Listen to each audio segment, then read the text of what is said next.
Cultura Geral. Apoio Caixa de Assistência OAB Nova Lima. Caminho seguro para os advogados de Minas Gerais.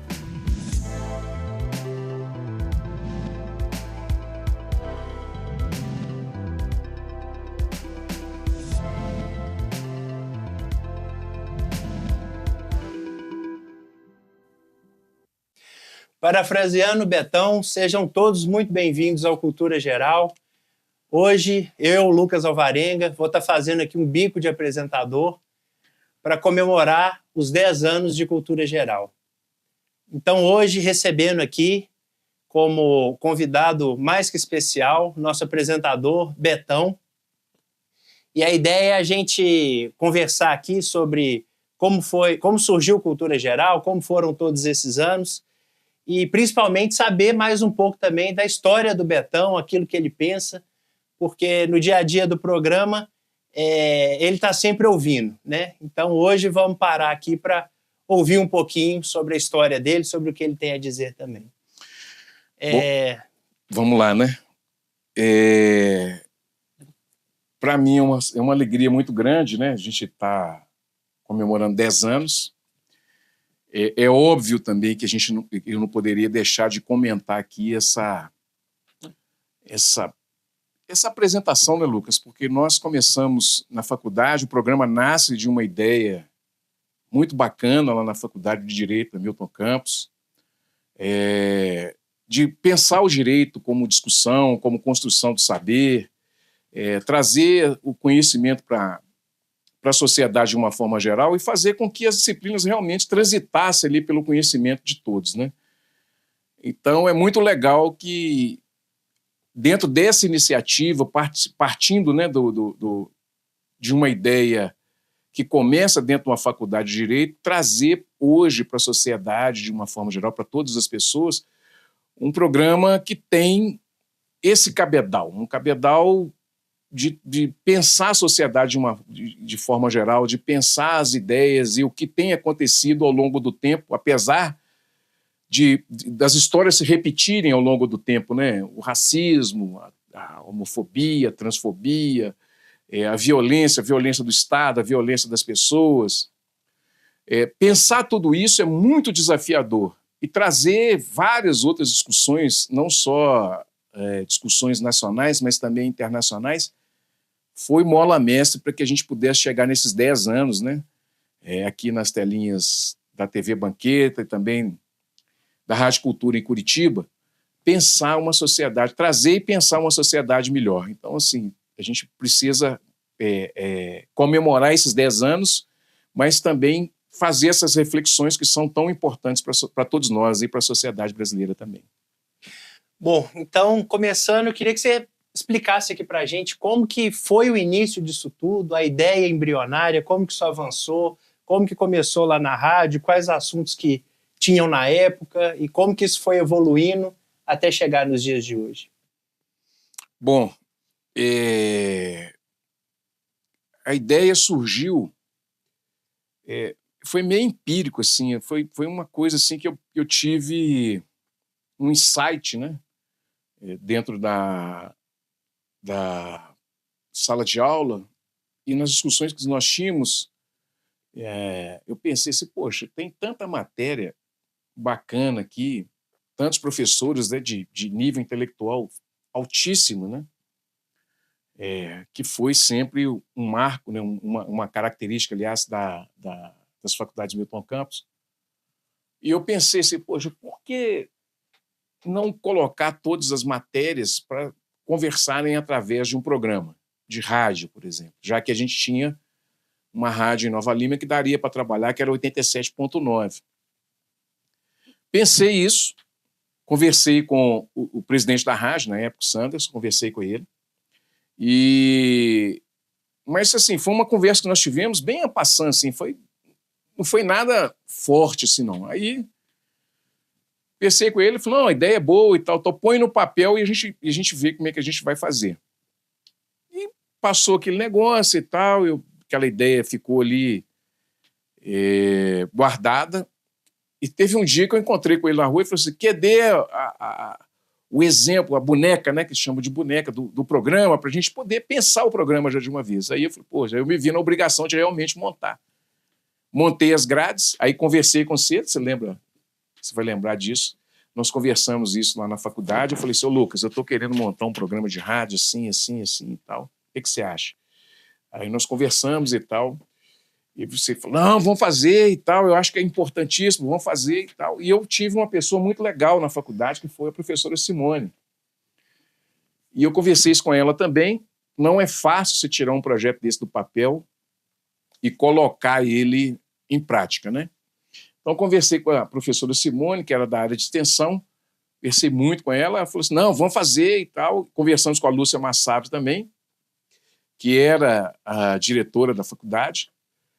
Ela achou muito legal da gente trazer isso, colocar os alunos, né, colocar como um centro, como uma parte da extensão do direito nas ondas do rádio. E aí nasceu a ideia, consegui construir a ideia, fizemos quadros e apresentei isso na faculdade, foi aceito e nós começamos, né? No início, você lembra, né, Lucas? Foi interessante porque a ideia era fazer o programa com o auxílio ali inicial, na primeira semana e tal.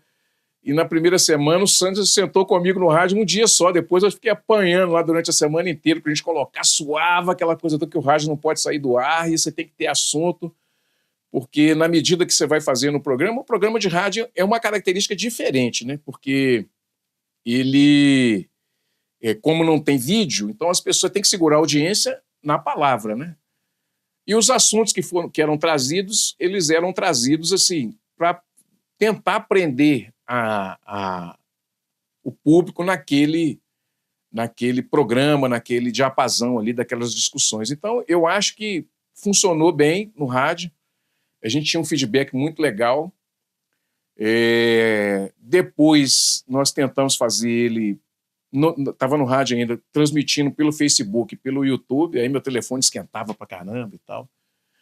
Mas foi indo, sim. E nós vamos continuar. Eu acho que tudo é perseverar na ideia, é você ter essa característica, né, assim, de acreditar que a coisa... Não que vai dar certo porque tem que dar certo. Não, porque você está fazendo uma coisa... Improvisar e começar e continuar, na ideia. Porque o que a gente tem? E as pessoas querem resultado muito rápido, né? As pessoas querem resultado rápido sem conteúdo. Às vezes tem. Hoje você tem aí problema, você tem youtubers aí que funcionam, mas você sabe disso melhor do que eu.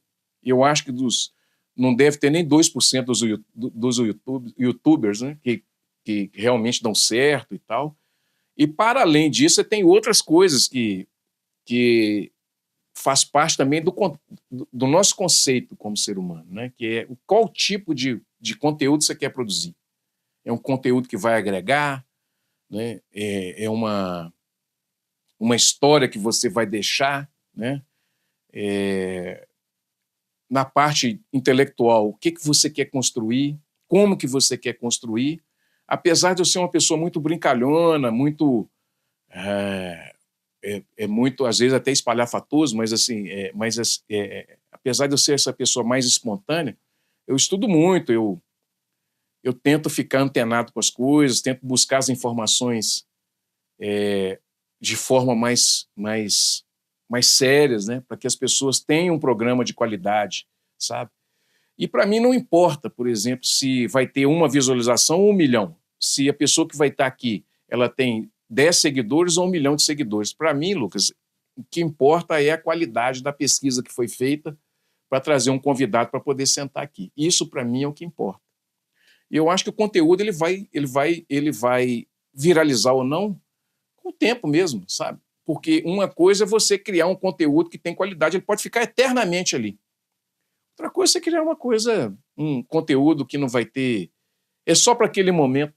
Não, e uma coisa interessante é que eu lembro que o programa surgiu num contexto em que a rede social já existia, mas não era esse monstro que é hoje, né? E estava começando ali a polarização entre Dilma e Aécio Neves. Foi justamente nesse momento que surgiu o programa. Como que foi essa evolução? Como que você viu durante todos esses anos, conversando aqui com psicanalistas, com advogados, com servidores públicos, com religiosos, como que você viu esse caminhar durante o programa, do contexto de rede social, da evolução da rede social, a polarização surgindo, porque surgiu e a gente acompanhou isso aqui no Cultura Geral. Qual que foi sua visão sobre isso tudo? Olha, foi primeiro desafiadora, porque o Christian Dunker, quando esteve no programa, ele falou uma coisa muito certa. Ele falou assim, esse programa é um programa diferente porque ele discute o problema dentro do problema. Então, obviamente que nós queríamos discutir também, na época do rádio, quando nós criamos o programa, a gente queria discutir as questões políticas da época. A gente queria discutir o que estava acontecendo, trazendo visões. Obviamente que eu tenho uma questão ideológica, eu trago, que é mais de esquerda, que eu tenho um pensamento mais progressista, isso aí não é segredo para ninguém, eu sempre deixei isso muito claro. Mas eu sempre respeitei, sempre foi da minha índole, respeitar os espaços das pessoas que sempre participaram do programa, seja ela tirando a extrema-direita, que é essa coisa da negação de tudo, todas as pessoas, todos os campos da política tiveram espaço dentro do programa. Por quê? Eu acredito que discutindo os assuntos, trazendo esse entendimento, que a gente vai construir um pensamento de diálogo, um pensamento moderno, um pensamento republicano.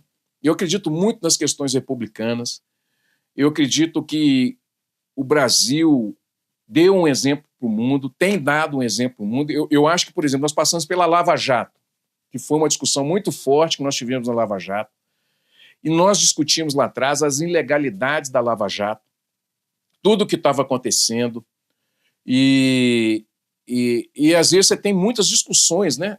No Brasil inteiro, por exemplo, mas soltou fulano de tal porque soltou fulano, por que tem que prender fulano de tal? Prender ciclano e soltar fulano. Gente, o que a gente precisa ter, e eu nunca escondi isso, eu sempre falei isso, porque a gente discutia isso no campo do direito. A gente estava na efervescência da academia, né? E todos nós sabíamos que existiam ilegalidades. Por exemplo, prender as pessoas para adquirir delação premiada, chantagear os familiares, jogar isso na mídia e tal. Tinha tudo, a gente fazia discussões, assim, tinha vários interesses em volta. E eu sempre achei que na política todos os lados têm que ter voz. Mas você não precisa fazer esse tipo de jogo, você não precisa de fazer esse tipo de jogo baixo, né? Você tem que ganhar na urna, você tem que ganhar o voto na urna. Como que você vai fazer? Você tem que ter estratégia. E o início da polarização aparece muito por isso, porque você tem um contexto mundial aparecendo. Uma das coisas, você vai lembrar disso, Lucas, quando a gente discutia, a gente já discutia isso na faculdade em 2013, 2014, que era os ataques às universidades começaram a acontecer lá nessa época, e uma briga entre o campo protestante e o campo eurocêntrico do conhecimento. E isso ficou muito claro. Então, as polarizações começam a aparecer naquele campo ali. E comecei a estudar muito um contexto que chamava guerra híbridas na época, né? E a guerra híbrida trouxe várias questões que hoje a gente está vendo funcionar muito, com muita habilidade, né? No mundo inteiro. E uma parte dessa guerra híbrida funcionou com a Lava Jato, ou seja, você precisava desmontar uma estrutura porque não era nada, não existia nenhuma discussão ali, a não ser a tomada do controle da Petrobras pelos grupos norte-americanos de controle do petróleo. Todo mundo sabe que os Estados Unidos precisam precisa dessa matriz energética, né, que é o petróleo. Então, todo esse movimento ele aconteceu primeiramente por causa dos interesses americanos no petróleo nacional. E sempre foi assim, desde a época de Getúlio, sempre foi assim. E a gente discutia muito essas coisas e tal, e as pessoas ficavam discutindo o sexo dos anjos, né? Mas ninguém... Eu lembro que o Ricardo Brasileiro falava o seguinte, o professor que nós tínhamos de processo, mas um pensador, né? Ele falava o seguinte: a gente precisa aprender a enxergar as coisas por trás das coisas. E isso estava muito claro assim, para quem tinha essa noção, né? Tanto é que eu lembrei de uma frase de Darcy Ribeiro. Em algum momento no rádio eu usei essa frase, e aqui na televisão também. Quando eles fizeram esse conchavo com os americanos, que foi lá a República de Curitiba, Dallagnol, com Moro, aqueles procuradores todos lá,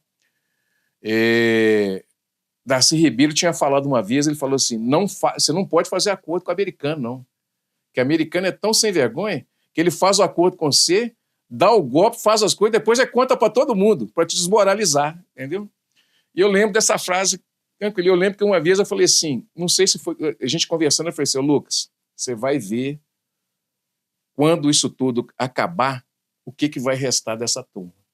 Que o que eles estão fazendo, eles estão mexendo com grupos também, que são grupos antagônicos, mas são grupos de poder. E isso vai ter troco. E vai ter troco. E não teve um troco ainda mais forte ainda com o Moro, ainda porque apareceu a questão do Bolsonaro, porque ele é o próximo da lista. Ele pode ter certeza disso, ele é o próximo da lista. Então não se faz acordo com o americano. Agora, essa evolução de trazer essa discussão para cá foi muito importante. Nós ouvimos gente que era a favor de prisão segunda instância, tem gente que era contra, se valia a delação premiada da pessoa que foi chantageada, que ficou lá dentro, sendo torturada dentro dos porões de Curitiba, a chantagem que foi feita com a STF, uma série de coisas, nós discutimos tudo isso aqui. Eu acho que nós ganhamos. Sinceramente, eu acho que nós ganhamos, nós conseguimos fazer um programa para as pessoas que pensam realmente, pensa o Brasil, pensa a sociedade de uma forma geral, e o programa é isso, ele não mesmo que eu tenha tentado conduzir, mesmo que eu tenha conduzido e tenho as coisas que eu penso, eu acho que eu tive um sucesso em dar voz a todas as pessoas que tinham aqui, que poderiam vir aqui e opinar livremente, obviamente que não contra os direitos e garantias fundamentais, mas pelo menos tinha voz aberta aqui para falar o que pensa dentro de um espectro democrático. Pelo menos eu tentei, né? E nesse tempo todo, você convivendo com tanta gente diferente, com tantas ideias diferentes das suas, tantos profissionais de diferentes áreas, o que ficou de aprendizado, o que mudou naquele Betão que começou o Cultura Geral para esse Betão de hoje? É uma pergunta legal, mas assim, eu acho que mudou muito assim, essa questão da maturidade mesmo. Eu acho que tudo vem... a gente vem crescendo também com o programa, né? A gente vem estudando mais, a gente vem entendendo mais. Pensadores, por exemplo, que eu não tinha muita afinidade, eu passei a ter mais afinidades. No campo da esquerda, por exemplo, o Pondé não é um cara bem-vindo. Mas eu... Nem na direita hoje em dia, né? Ele apoiou o Lula. Pois é. Mas era um cara que, por exemplo, me deu uma das grandes obras que eu já tive o prazer de ler, reler e continuar lendo e continuar estudando, que é A Rebelião das Elites e a Traição da Democracia. Eu acho que é um livro de 340 e poucas páginas, mas assim, grande livro, um livro técnico, óbvio que é um livro técnico, não é um livro fácil, mas vim porque eu fui ver a entrevista dele. Aliás, eu vi uma entrevista dele em que ele citou o Martins Vaz da Cunha, que é um outro pensador de São Paulo, que ele é mais conservador, e o Martins Vaz da Cunha cita o Christopher Lasch, e a partir disso eu fui pesquisar e consegui baixar o livro, li o livro, fiz um artigo sobre ele. Eu acho que o Betão que começa no rádio, ele era uma espécie de um embrião que traz depois desses 10 anos um entendimento diferente no sentido de entender a sociedade como uma sociedade em franca evolução. E eu acho que daqui para os próximos 10 anos para frente, a gente vai ter um desafio maior, que é entender a digitalização, né? Mas me deu um cabedal muito legal, me deu uma bagagem muito bacana, pelas pessoas que aqui passaram. Passaram aqui o Eros Grau, que foi ministro do STF, jogou... Aproveitando, então, eu queria que você falasse desse tempo todo, quais entrevistas você acha que mais te marcaram, não só em questão de repercussão, mas quais entrevistas realmente mexeram com aquilo que você pensa, te deram te fizeram ver as coisas por um outro ângulo? Ô, Lucas, um programa que tem quase 700 programas gravados, né?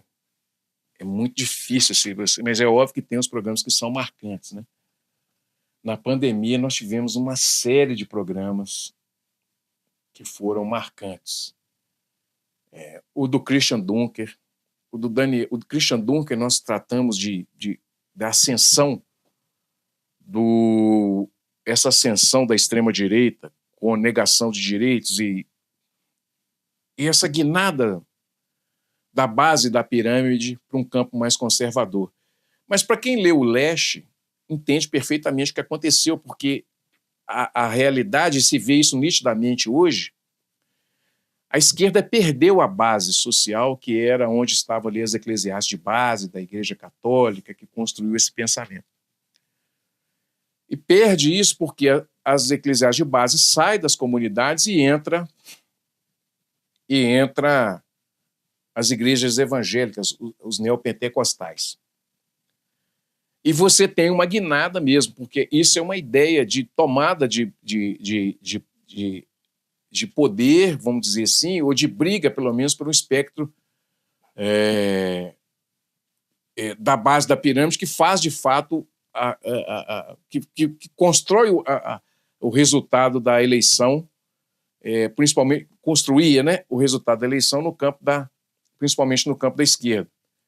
Então, o Leste a gente vai entender lendo o Leste que você sai da rebelião das massas, que é exatamente esse contexto das periferias, para a rebelião das elites, que é esse abandono das elites com pelo menos algum compromisso aristocrático que tinha, quando a aristocracia tinha algum compromisso com as partes pobres das cidades, dos estados e etc. Quando as eclesiásticas de base saem das comunidades, quem entra são os neopentecostais. Então você tem exatamente esse movimento claro, que é a saída do campo eurocêntrico das comunidades e entra o campo protestante nas comunidades, né? Então começa a ter esse embate, né? De domínio de pensamento, um domínio mais de conhecimento, ou seja, você vai criar uma sociedade que vai pensar melhor, por exemplo, serviço público, como que você cria o serviço público, as garantias trabalhistas, garantias fundamentais e tal, isso tudo está dentro de um conceito mais eurocêntrico, para um conceito mais protestante, que é o que você vale, o que você tem no bolso, teoria da prosperidade, essas coisas todas, né? Teologia da prosperidade e tal. Essa foi uma entrevista marcante, que foi a do Christian Dunker com a ascensão da extrema-direita. Outra foi a do Ciro Gomes, que não pode... né, é um nome muito marcante na política brasileira. Foi um cara que percebeu ali naquele momento da entrevista, no primeiro momento, em 2017, quando ele seria o candidato acordado da esquerda para uma sucessão a Dilma, por exemplo, né? Porque já tinha essa noção que a direita, a extrema-direita, estaria unida, então ele seria um nome de consenso. Então nós conseguimos trazer ele aqui, ele sentou nessas cadeiras aqui, nesse estúdio, para a gente poder tratar desse assunto. E depois ele veio se perdendo ao longo do tempo, né, até chegar agora que ele flerta também com a extrema-direita. O Eros Grau, né, ex-ministro do Supremo Tribunal Federal, que traz um entendimento muito grande, né, sobre a lei da anistia e também do julgamento em segunda instância. E nós conseguimos ter uma noção do que é a decisão, os impactos de uma decisão do juiz da Suprema Corte. O Gessé Souza, também um grande pensador, Do Zema não foi especial, não? A do Zema não foi. Você sabe por que a do Zema não foi? Porque o Zema, naquela corrida para governador, quando ele vê que ele era pré-candidato, ele não constava em nada. Ele virou alguma coisa depois que ele Foi um fenômeno.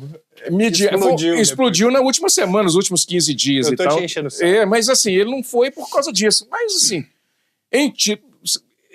quando você fala assim, pô, o governador sentou aqui também. Mas não tinha nem perspectiva dele ser governador. Veio mais porque não tinha espaço para ele na mídia, e então ele sentou aqui como um azarão mesmo, né?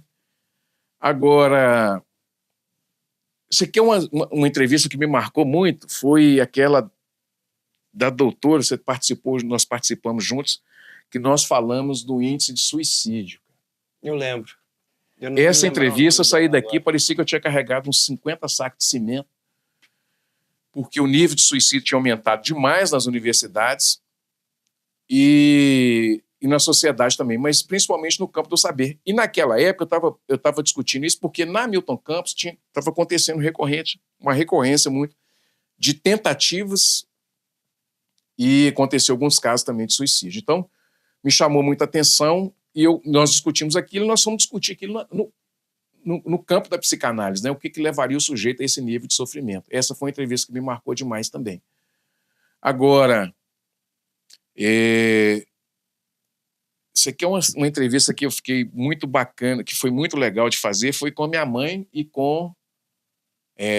foi no Dia Internacional das Mulheres que eu consegui trazer minha mãe e uma das referências que é da minha vida também, aqui da cidade também, que é a Natalina, que é uma mulher que começou a empreender na década de 50, 60, né? Quebrou um monte de vezes junto com o marido, mas continuou lutando, da década de 60, né?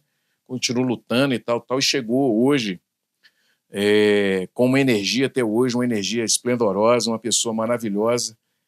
Essa foi uma entrevista que está aí nos anais, aí, que é emocionalmente uma entrevista que mexeu muito comigo, porque eu consegui fazer uma entrevista. Não me emocionou no programa, mas depois que eu assisti eu fiquei mais emocionado. Mas você fala assim, tem tantas entrevistas que foram marcantes que é até difícil você fazer um recorte. Mas eu posso dizer o seguinte, de todas as entrevistas que eu fiz, assim, desses 10 anos, algum aprendizado saiu dali. Sempre sai, assim, você sempre vai estudar alguma coisa. Agora, uma coisa que eu sempre penso, né, e que o programa me possibilitou isso, foi nas discussões que nós tínhamos, eu e você, na faculdade, porque você era um campo assim um pouco mais conservador, mais de direita, não de conservador, mas um campo mais de direita, e um campo mais de esquerda. E uma vez, numa manhã na Milton Campos, eu fui encontrar com você na Milton Campos, ou fui na Milton Campos fazer alguma coisa, e você estava fazendo uma matéria de manhã, e nós sentamos lá para conversar, e eu estava falando aquela coisa mais efusiva, aquela coisa da Dilma e não sei o quê e tal, tal. Aí você foi falar uma outra coisa, eu fui, retruquei, aí você virou para mim e falou comigo assim, por que só você acha que você tem razão? E aquilo me deu um choque, porque você tinha o quê? Você tinha uns 20 anos, 20 anos. E aquilo me deu um choque, porque eu nunca tinha tomado uma peitada dessa de um menino de 20 anos, né? E eu voltei para casa e voltei com isso na minha cabeça e tal. Eu falei, poxa, tem razão. Por que só eu tenho razão? Né? Por que eu vou fazer um programa, vou falar de determinadas coisas e só eu que tenho razão? Então é a minha opinião que vale e tal. E isso, sabe? E isso vem norteando o programa ao longo do tempo, de você ter esse cuidado, sabe? Esse feeling, assim, tipo assim, por que só eu tenho razão? Então, assim, na hora que eu vou elaborar uma pergunta, eu vou conversar com o entrevistado, eu vou convidar alguém, a primeira coisa que a gente precisa ter e pensar é o seguinte, eu não tenho razão. Né? Eu tenho uma visão da realidade, né? Mas eu não tenho razão. Não tenho razão. Nós precisamos construir a razão juntos. E essa sempre foi... começou a ser ali, no início do programa, já o meu norte. Assim. É lógico que eu sofri para aprender isso, mas eu vim construindo ao longo do tempo. Bom, vamos fazer uma pequena pausa aqui e logo em sequência nós voltamos e vamos tentar dar um foco mais aqui para a gente conhecer a pessoa do Betão, quem ele como foi a vida dele aqui em Nova Lima, a infância, sobre a família. Enfim, até já.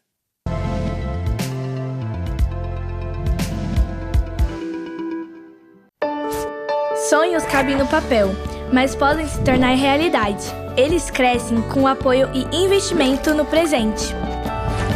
Educação para todos é o que inspira a LBV a buscar um futuro melhor para milhares de crianças e adolescentes. Acredite nesses sonhos, apoie suas realizações. Quando a LBV ligar, diga sim!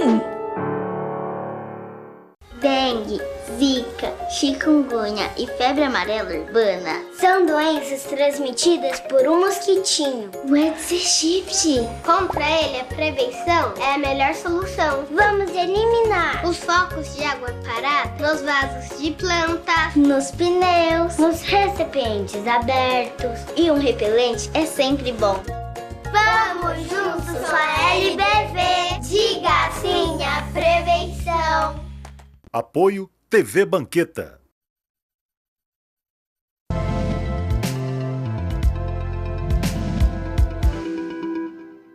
Bom, voltando ao segundo bloco, Betão, queria que você falasse um pouquinho para a gente quem que era esse Betão antes de chegar ao Cultura Geral, como foi sua vida aqui em Nova Lima, como foi sua infância, das coisas que você tem saudade, dos seus amigos, do bairro que você morou. Conta um pouquinho mais aí pra gente sobre isso.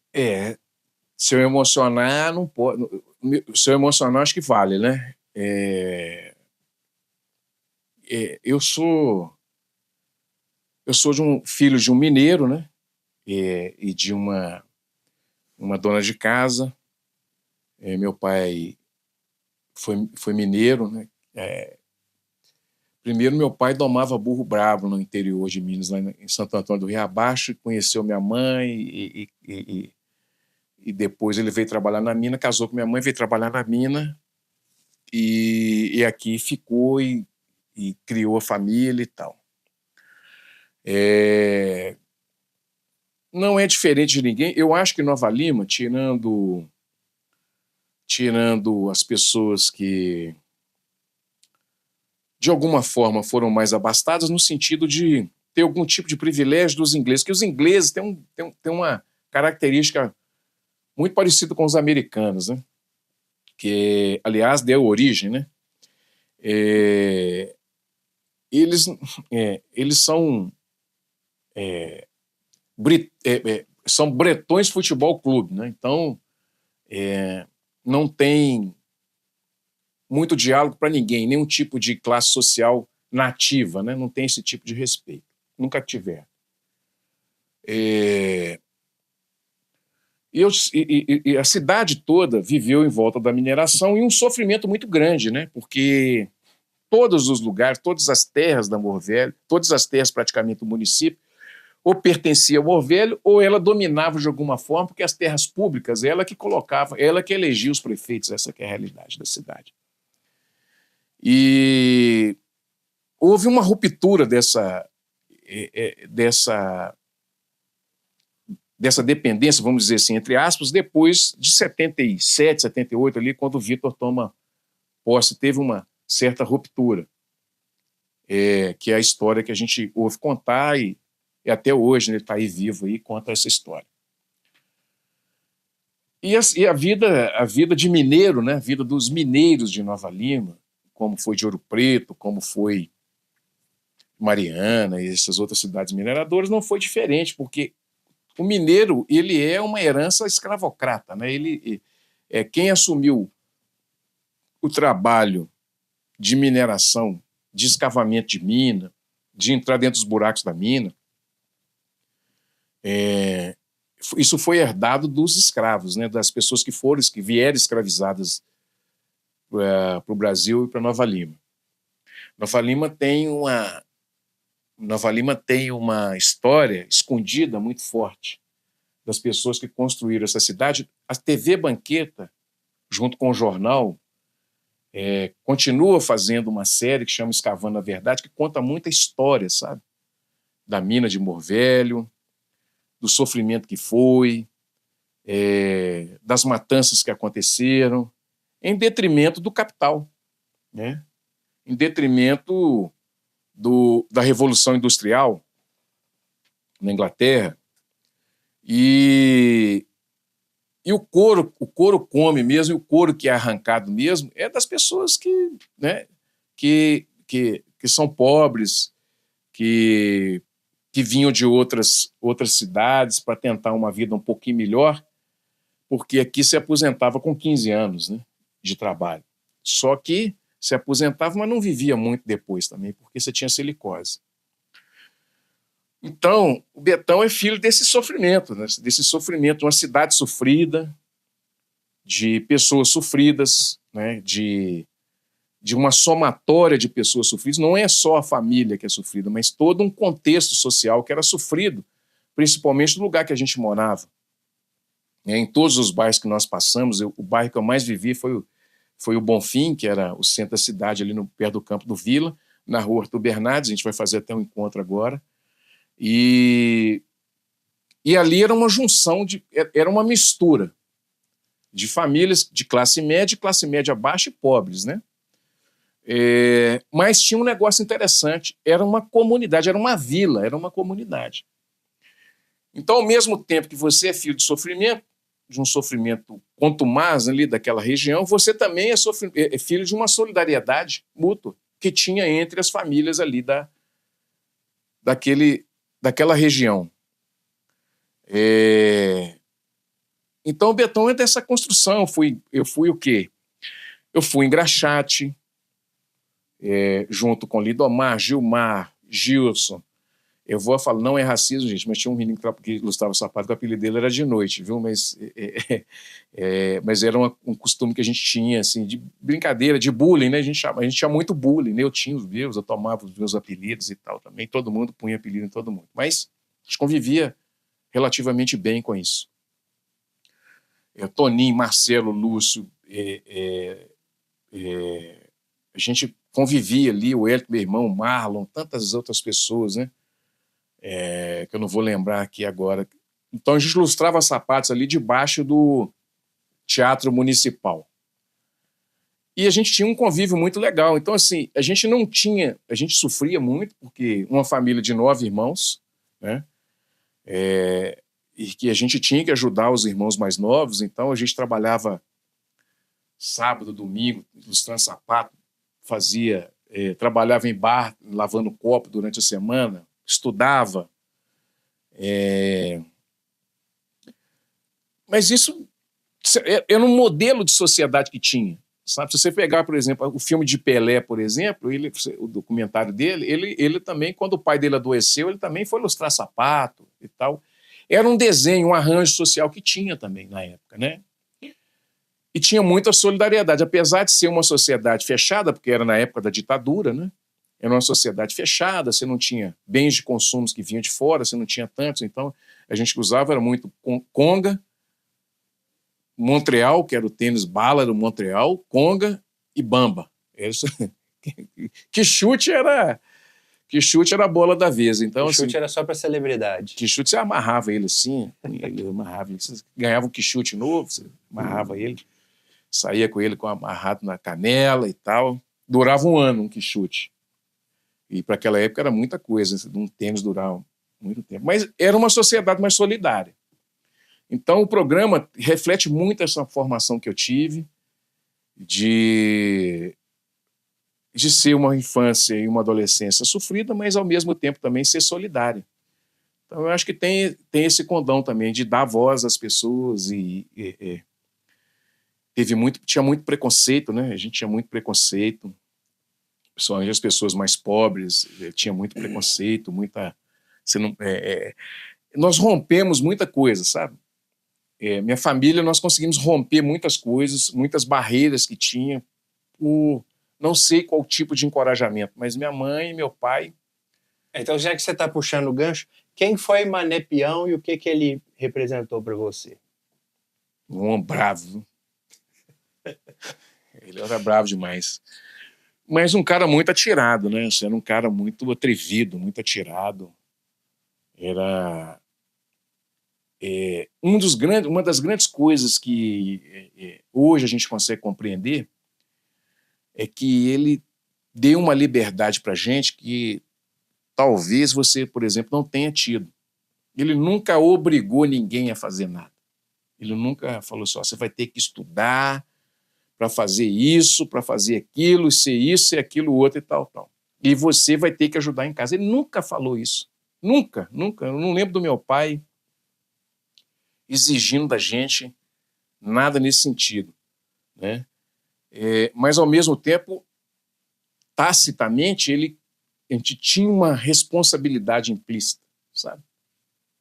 De solidariedade, que a gente tinha que ajudar os mais novos, que a gente tinha, porque só ele não dava conta e tal. Então, ele nunca precisou falar para a gente o que a gente precisava fazer. E deixou essa liberdade com a gente, né? Ao mesmo tempo, ele era muito bravo, então a gente tinha muito medo. Então, o medo foi a forma de educar. Que também, quando ele pegava também... Era melhor só fugir, né? Pena que voava, né? Então, assim, e era uma característica da sociedade também, na época, né? Mas, assim, você vai exigir o quê? O cara entrava na mina, não sabia se ia sair. Uma dificuldade danada, bens de consumo não tinha quase nada, era tudo muito difícil. Para você comprar um guarda-roupa, por exemplo, você tinha que comprar de 24 vezes no crediário, sabe? Não é essa facilidade que tem hoje. Uma televisão, por exemplo, para comprar uma televisão era uma loucura, era um consórcio, você tinha que entrar num plano de não sei o quê, grupo de compras, aí você era sorteado daqui 30 meses, né? Às vezes você entrava num grupo de compras, tão azarado que você era o último a ser sorteado, né?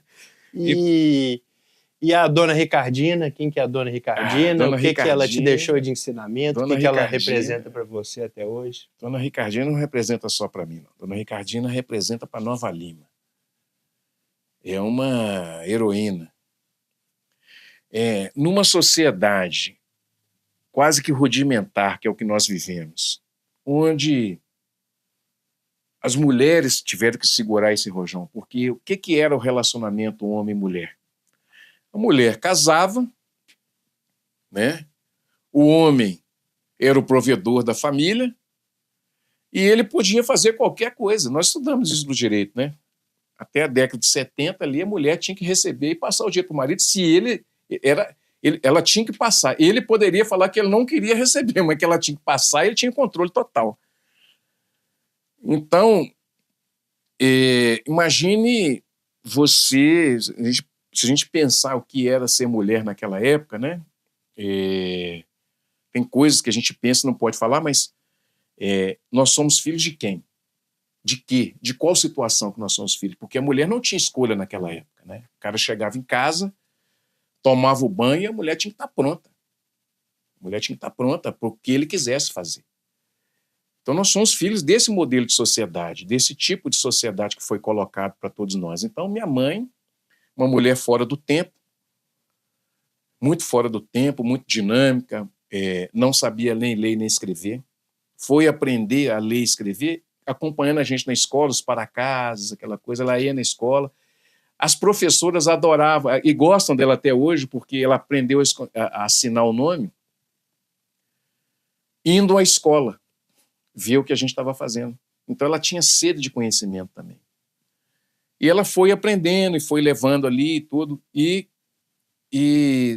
não tem palavras assim de uma pessoa tão dinâmica na minha vida. Eu acho que eu não vou encontrar uma pessoa tão dinâmica na minha vida como foi Dona Ricardina, minha mãe, para todos nós. Obviamente que no espectro que nós vivemos de sociedade, também de formação familiar, a gente também não tinha nem intelectualidade para entender o que era Ricardina na década de 70, 80 e 90. Né? Nós fomos entender o que é Ricardina a partir dos anos 2000. Do tamanho que essa mulher tem, não só para todos nós, mas para a cidade de Nova Lima também, como um exemplo, né? Uma mulher que nunca deixou a gente desistir das coisas. Ela falou, não, vai para frente, você tem que fazer e tal, e você tem que acreditar, e tem que avançar, e tem que correr atrás e tal, não tenha medo. Essas coragens, sabe? Essa coragem, que você não sabe nem de onde é que ela tirou essa coragem. Eu até falo muito isso, ela tirou essa coragem da fé, porque não tinha conhecimento, pelo menos intelectual, tinha coragem demais. E essa alavanca da coragem, né, o que eu vejo muito hoje, né, essa alavanca da coragem não é para qualquer um.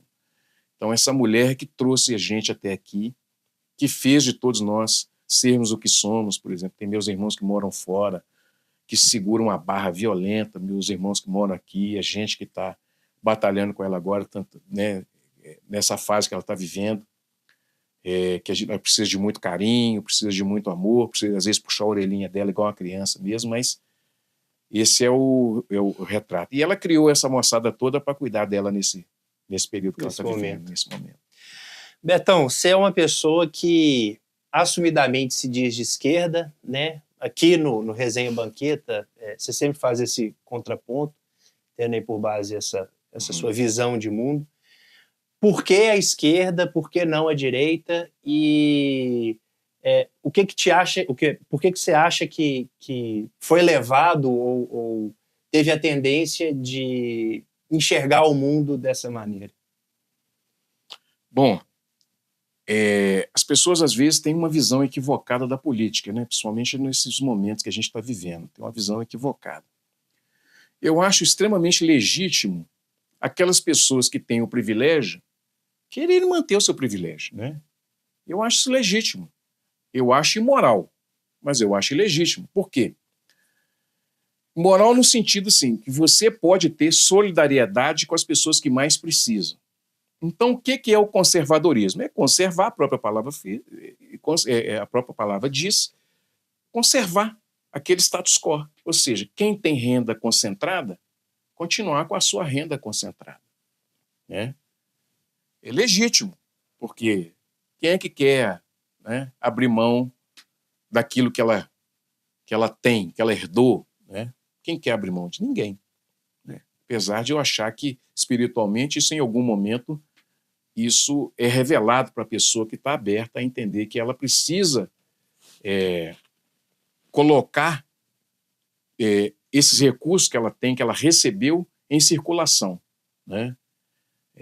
O dinheiro, os recursos, eles são como sangue. Se ele não circula, ele vai necrosar, ele vai perder, né?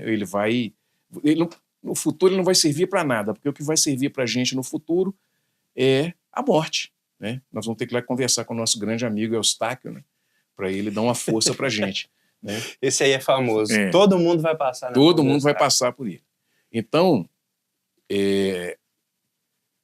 eu tenho a visão mais de esquerda porque é o campo que mais tem essa visão de distribuição. Não estou falando que se você pegar, por exemplo, tem muita gente que falou, que pregou isso, que entendeu que isso seria ideologicamente o que ela queria viver, mas quando chega no poder, são duas coisas. O desejo que é revelado ali, que é aquela história, né? Quando você está com a caneta na mão, é tudo diferente. E as pressões que são colocadas, né, no lombo do sujeito que vai assinar ali e vai tomar conta de um orçamento, por exemplo, igual o Brasil, aí, de 5 trilhões de reais, né, por ano. Dinheiro, gente, dinheiro público não é de ninguém, não. Dinheiro público tem dono. O certo seria ser todos nós, mas ele tem um dono certo, que já tem 500 anos que o dinheiro público do Brasil ele tem dono, ele é de um campo ele é de um campo da sociedade que significa aí no máximo 5% da sociedade, né? Os outros 95% ficam lidando aí com esse sofrimento diário que é vender sua própria mão de obra para poder obter algum recurso ali para poder viver bem. Então, dentro do CEO que ganha R$1 milhão por mês, até o gari está dentro do mesmo fator da produção, que é o trabalho, que são fator da produção, os 3 fatores da economia são terra, capital e trabalho. Então, quem vive da sua própria força de trabalho só tem um fator da produção, que é o trabalho. O resto, os outros 2 fatores é quem detém terra e capital. Então, é banco e grandes latifundiários. Então, por que o campo mais à direita, né, ele tem mais à direita no sentido conservador e ultraconservador, é manter esse status quo de não divisão, de não desenvolvimento sustentável do país, de não investir no país, ser contra a educação, ser contra a formação intelectual das pessoas. Isso sempre aconteceu em todas as sociedades, né? Agora, todos os extremos não prestam para nada. O extrema esquerda e extrema direita é a mesma coisa, porque a extrema esquerda vai te negligenciar também os mesmos tipos de conhecimento, vai te dar uma visão de mundo limitada. E da extrema direita a mesma coisa.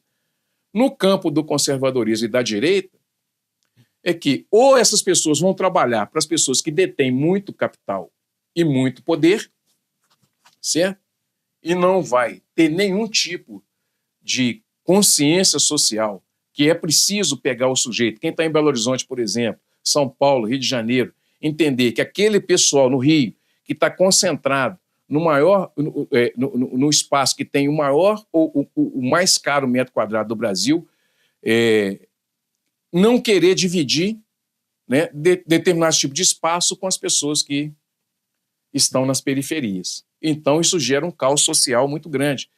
Por isso que eu penso que o campo da esquerda, como Leonel Brizola, né, essas pessoas que...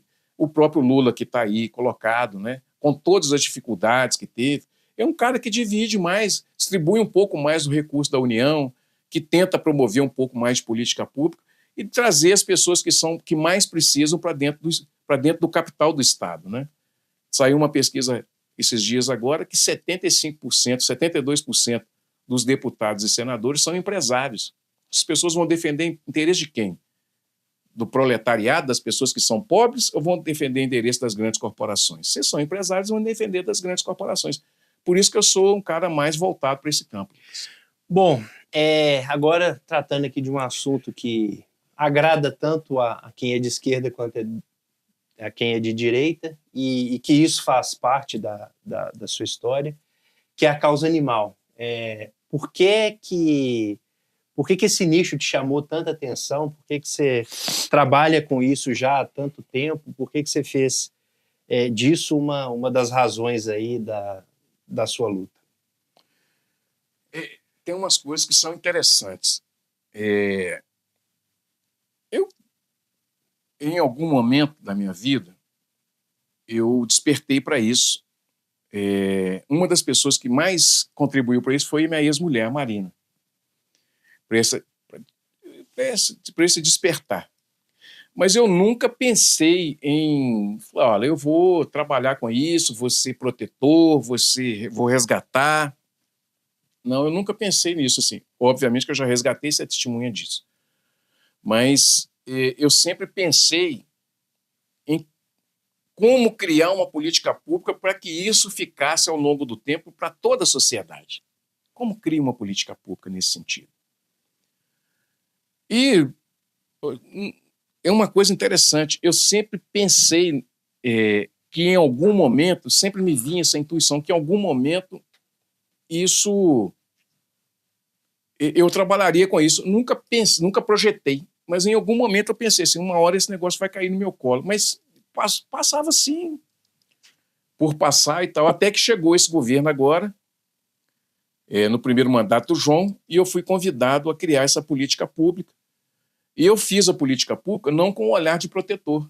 Eu fiz uma política pública pensando em termos de Estado, como saúde pública, saúde única e tal.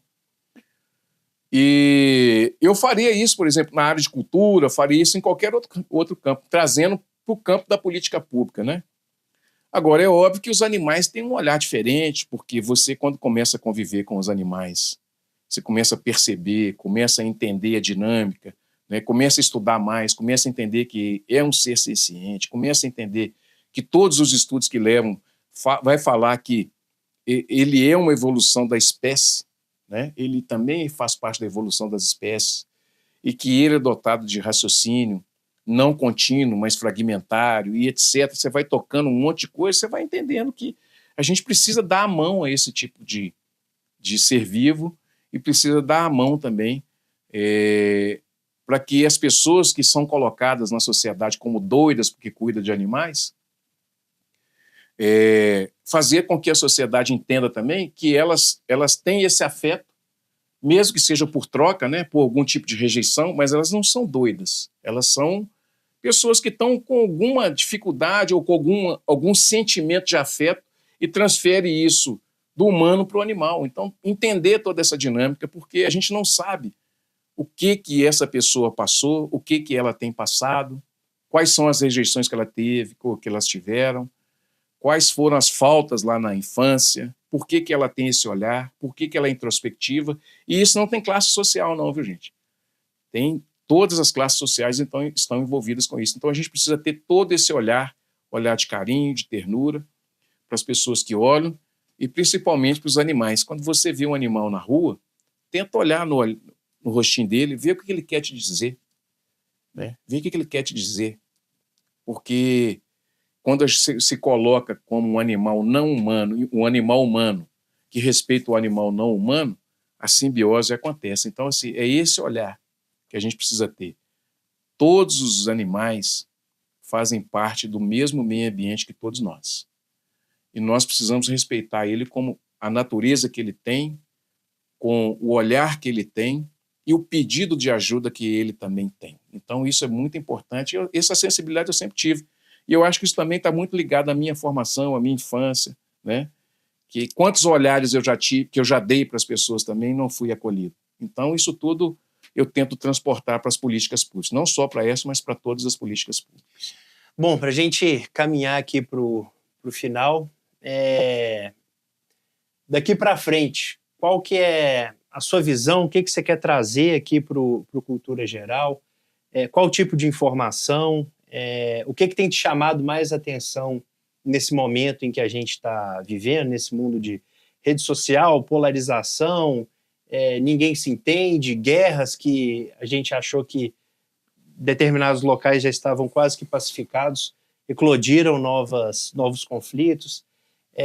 Qual que é a sua visão do Cultura Geral daqui para frente? O que você vai buscar trazer nas próximas entrevistas? Lucas, sempre o conhecimento. Eu acho que buscar as pessoas, fazer programas que tragam as pessoas para dentro do programa, para que elas entendam qual é a dinâmica da sociedade, como que a sociedade está se transformando ao longo do tempo, é fundamental. Então, trazer pessoas que têm conteúdo cabedal, intelectual, de vivência, não só pessoas intelectualizadas, mas, por exemplo, pessoas que têm prática de vida, porque às vezes não só a questão intelectual resolve. Então, trazer as questões práticas também da vida para ver se a gente constrói uma sociedade mais palatável, né, do que a gente está vendo aí. Guerras, nós estamos vivendo a era de bebê reborn, nós estamos vivendo eras de digitalização, nós estamos vivendo esse processo dos adolescentes que é um recorte muito importante. As crianças estão sem espaço de brincar e o telefone não tem como brigar com a tecnologia, gente. Nós temos que entender qual é o campo da tecnologia que nós vamos ter que atuar com as nossas crianças e nossos adolescentes. Não adianta colocar o telefone na mão da criança e deixar com ela, ou o computador, e deixar ela dentro de um quarto trancada lá, achando que ela está protegida. Nós estamos vendo aí que as crianças estão...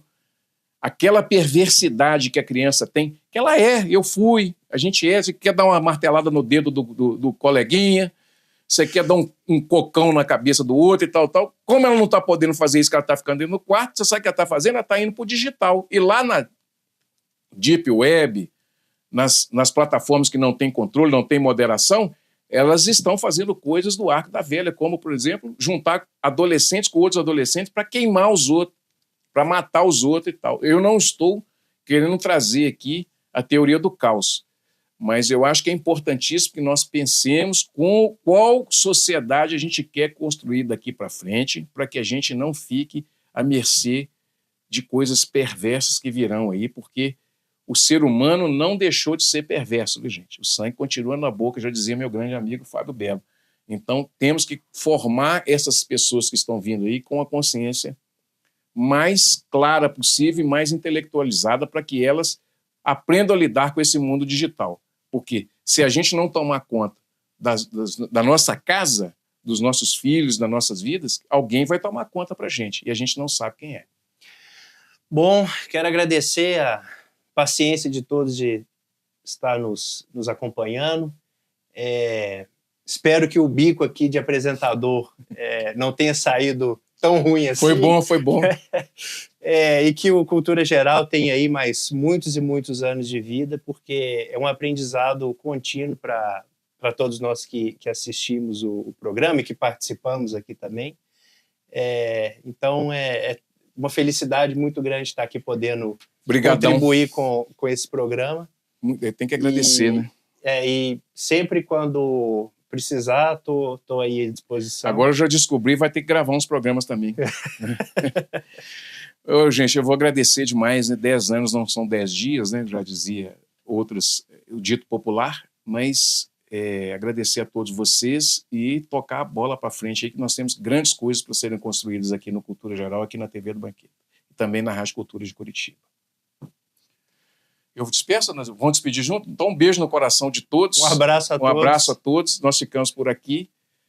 E foi uma entrevista super bacana. Me senti muito feliz aqui de poder contar um pouquinho só dessa história do Cultura Geral. Beijo no coração de todos. Cultura Geral. Apoio Caixa de Assistência OAB Nova Lima. Caminho seguro para os advogados de Minas Gerais.